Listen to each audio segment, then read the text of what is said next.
Assalamualaikum warahmatullahi wabarakatuh. Perkenalkan, nama saya Sabrina Zahra, mahasiswi Universitas Tanggerang Indonesia, NPM 23312235, kelas Informatika 23X, dengan dosen pengampu Bapak Muhammad Asgaf Afnan Siragar MH. Nah, di sini saya akan menjelaskan materi UTS saya, yaitu ibadah dalam Islam. Nah, yang pertama yaitu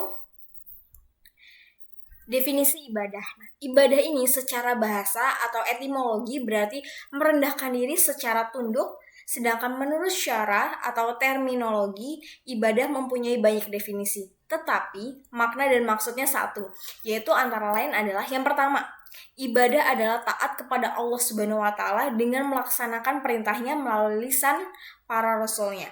Nah, yang kedua, ibadah adalah merendahkan diri kepada Allah Azza wa Jalla, yaitu tingkatan tunduk yang paling tinggi disertai dengan rasa mahabbah atau kecintaan yang paling tinggi.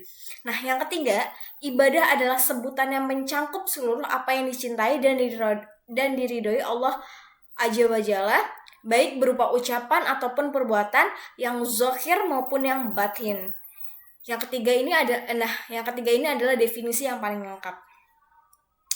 Ibadah terbagi menjadi beberapa. Yang pertama ada ibadah hati, lisan, dan anggota badan. Rasa tauf, takut, raja, mengharap, mahabbah, cinta, tawakal, ketergantungan,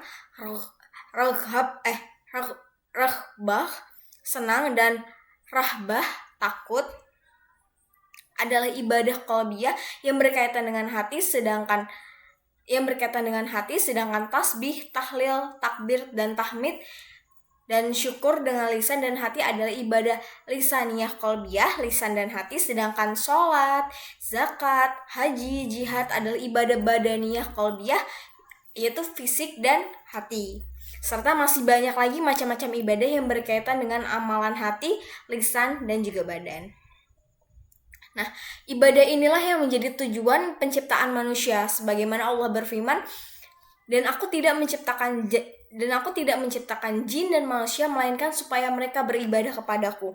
Aku tidak menghendaki rezeki sedikit pun dari mereka, dan aku tidak menghendaki supaya mereka memberi makan kepadaku.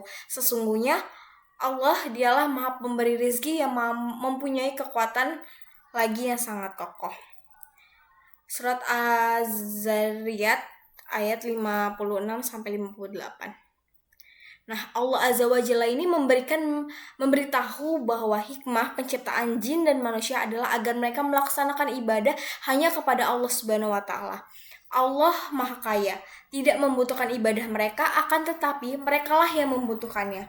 Karena ketergantungan mereka kepada Allah, maka barang siapa yang menolak beribadah kepada Allah, ia adalah sombong. Siapa yang beribadah kepadanya tetapi dengan selain apa yang disyariatkan, maka ia adalah muqtadi, pelaku bid'ah.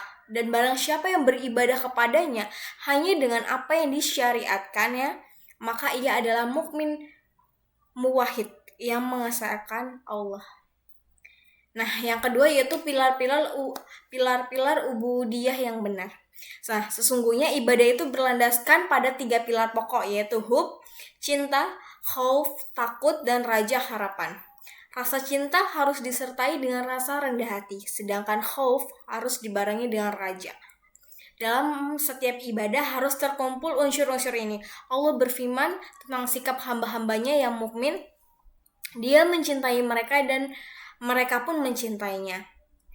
Adapun orang yang beriman sangat besar cintanya kepada Allah, surat Al-Baqarah ayat 165, dan yang lainnya yaitu sesungguhnya mereka adalah orang-orang yang selalu bersegera dalam mengerjakan kebaikan dan mereka berdoa kepada kami dengan penuh harap dan cemas, dan mereka adalah orang-orang yang khusyuk kepada kami. Surat Al-Anbiya ayat 90. Sebagian salaf berkata, siapa yang beribadah kepada Allah dengan rasa cinta saja, maka ia adalah zindik. Siapa yang beribadah kepadanya dengan raja saja, maka ia adalah murji. Dan siapa yang beribadah kepadanya hanya dengan khauf, maka ia adalah haruri.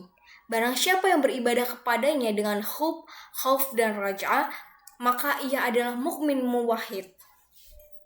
Nah, yang ketiga yaitu syarat diterimanya ibadah. Ibadah adalah perkara tauqifiyah, yaitu tidak ada suatu bentuk ibadah yang disyariatkan kecuali berdasarkan Al-Quran dan As-Sunnah. Apa yang tidak disyariatkan berarti bid'ah mardudah, bid'ah yang ditolak, sebagaimana sabda Nabi Muhammad SAW. Barang siapa yang beramal tanpa adanya tuntutan dari kami, maka amalan tersebut ditolak. Nah, agar dapat diterima ibadahnya nih, ibadah yang disyariatkan tuh harus benar, dan ibadah itu tidak bisa dikatakan benar kecuali dengan adanya 2 syarat. Yang pertama, ikhlas karena Allah semata, bebas dari syirik besar dan kecil. Nah, yang kedua, ittiba, sesuai dengan tuntunan Rasulullah SAW. Nah, syarat yang pertama merupakan konsekuensi dari syahadat la ilaha illallah, karena ia mengharuskan ikhlas beribadah hanya kepada Allah dan jauh dari syirik kepadanya. Nah, sedangkan syarat kedua adalah konsekuensi dari syahadat Muhammad Rasulullah, karena ia menuntut wajibnya taat kepada Rasul, mengikuti syariatnya, dan meninggalkan bid'ah atau ibadah-ibadah yang diada-adakan. Allah Subhanahu wa Ta'ala berfirman, tidak demikian bahwa barang siapa yang menyerahkan diri sepenuhnya kepada Allah dan ia berbuat kebajikan, maka baginya pahala di sisi Rabb-nya dan tidak ada rasa takut pada mereka dan mereka tidak bersedih hati. Surat Al-Baqarah ayat 112. Nah, aslama wajhahu, menyerahkan diri artinya memurnikan ibadah kepada Allah. Wahwa mushin, berbuat kebaikan artinya mengikuti Rasulnya SAW. Syekhul Islam mengatakan inti agama ada 2 pilar, yaitu ketika kita tidak beribadah kecuali hanya kepada Allah, dan kita tidak beribadah kecuali dengan apa yang Dia syariatkan, tidak dengan bid'ah. Sebagaimana Allah berfirman, maka barang siapa mengharap perjumpaan dengan Rabb-nya, maka hendaknya ia mengerjakan amal soleh dan janganlah ia mempersekutukan sesuatu pun dalam beribadah kepada Rabb-nya. Quran Surat Al-Kahfi ayat 110. Hal yang demikian itu merupakan manifestasi, yaitu perwujudan dari 2 kalimat syahadat, yaitu la ilaha illallah Muhammad Rasulullah. Pada yang pertama, kita tidak beribadah kecuali kepadanya. Pada yang kedua, bahwasannya Nabi Muhammad SAW adalah utusannya yang menyampaikan ajarannya. Maka kita wajib membenarkan dan mempercayai beritanya serta mentaati perintahnya. Beliau SAW telah menjelaskan bagaimana cara kita beribadah kepada Allah Subhanahu wa Ta'ala, dan beliau melarang kita dari hal-hal baru atau bid'ah. Beliau juga mengatakan bahwa semua bid'ah itu sesat. Bila ada yang bertanya, apa hikmah dibalik kedua syarat bagi sahnya ibadah tersebut? Jawabannya yang pertama, sesungguhnya Allah Subhanahu wa Ta'ala memerintahkan untuk mengikhlaskan ibadah kepadanya semata, maka beribadah kepada selain Allah di samping beribadah kepadanya adalah kesyirikan. Allah Subhanahu wa Ta'ala berfirman, maka sembahlah Allah dengan tulus ikhlas beragama kepadanya. Quran Surat Az-Zumar ayat 2.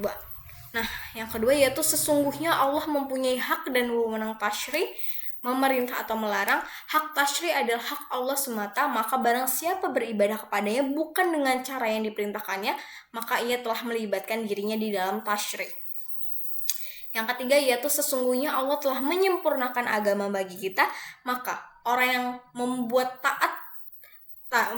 orang yang membuat tata cara ibadah sendiri dari dirinya, berarti ia telah menambah ajaran agama dan menuduh bahwa agama tidak sempurna atau mempunyai kekurangan. Dan yang keempat adalah, dan sekiranya boleh bagi setiap orang untuk beribadah dengan tata cara dan hendaknya sendiri, maka setiap orang memiliki tata caranya sendiri dalam ibadah. Jika demikian halnya, maka yang terjadi dalam kehidupan manusia adalah kekacauan yang tiada taranya, karena perpecahan dan pertikaian akan meliputi kehidupan mereka yang disebabkan perbedaan kehendak dan perasaan. Padahal agama Islam mengajarkan kebersamaan dan kesatuan menurut syariat yang diajarkan oleh Allah Subhanahu wa Ta'ala dan Rasul-Nya. Nah, yang keempat yaitu keutamaan ibadah. Ibadah di dalam syariat Islam merupakan tujuan akhir yang dicintai dan diridhoinya. Karenanya lah Allah menciptakan manusia, mengutus para rasul, dan menurunkan kitab-kitab sucinya. Orang yang melaksanakannya dipuji dan yang enggan melaksanakannya dicela. Allah Subhanahu wa taala berfirman, "Dan Rabbmu berfirman, berdoalah kepadaku, niscaya aku akan memperkenalkan bagimu sesungguhnya orang-orang yang sombong tidak mau beribadah kepadaku akan aku memasukkan ke neraka jahanam dan dalam keadaan hina." Hadis Quran Surat Al-Mu'min ayat 60. Ibadah di dalam Islam tidak disyariatkan untuk mempersempit atau mempersulit manusia dan tidak pula untuk menjatuhkan mereka di dalam kesulitan.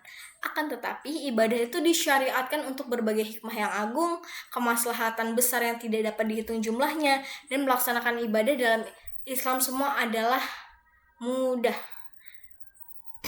Karena di antara keutamaan ibadah bahwasanya ibadah merupakan kesucian jiwa dan membersihkannya dan mengangkatnya ke derajat tertinggi menuju kesempurnaan manusiawi. Termasuk keutamaan ibadah yang bahwasanya manusia sangat membutuhkan ibadah melebihi segala-galanya. Bahwa sangat darurat membutuhkannya karena manusia secara tabiat adalah lemah, fakir kepada Allah, sebagaimana halnya jasad membutuhkan makanan dan minuman. Demikian pula hati dan ruh memerlukan ibadah dan menghadap kepada Allah. Bahwa kebutuhan ruh manusia kepada ibadah itu lebih besar daripada kebutuhan jasadnya kepada makanan dan minuman. Karena sesungguhnya esensi dan substansi hamba itu adalah hati dan ruhnya. Keduanya tidak akan baik kecuali dengan berhadap kepada Allah dengan beribadah, maka jiwa tidak akan pernah merasakan kedamaian dan ketenangan kecuali dengan zikir dan beribadah kepada Allah. Sekalipun seseorang merasakan kelezatan atau kebahagiaan selain dari Allah, maka kelezatan dan kebahagiaan tersebut adalah semu, tidak akan lama, bahkan apa yang ia rasakan itu sama sekali tidak ada kelezatan dan kebahagiaannya. Nah, adapun bahagia karena Allah dan perasaan takut kepadanya, maka itulah kebahagiaan yang tidak akan terhenti dan tidak akan hilang. Dan itulah kesempurnaan dan keindahan serta kebahagiaan yang hakiki. Maka, barang siapa yang menghendaki kebahagiaan abadi, hendaklah ia menekuni ibadah kepada Allah semata. Maka dari itu, hanya orang-orang ahli ibadah sejatilah yang merupakan manusia paling berharga dan paling lapang dadanya. Tidak ada yang dapat menenteramkan dan mendamaikan serta menjanjikan seseorang melaksanakan kenikmatan hakiki yang ia lakukan kecuali ibadah kepada Allah semata. Imam Ibnul Qayyim rahimahumullah berkata, tidak ada kebahagiaan, kelezatan, kenikmatan, dan kebahagiaan hati melainkan bila ia meyakini Allah sebagai Rabb, pencipta yang Maha Esa, dan ia beribadah hanya kepada Allah saja sebagai puncak tujuan yang paling ia cintai, yang paling dicintainya daripada yang lain. Nah, itu keutamaan ibadah yang paling besar bahwasanya ibadah merupakan sebab utama untuk meraihnya keridhaan Allah, termasuk surga dan selamat dari siksa neraka.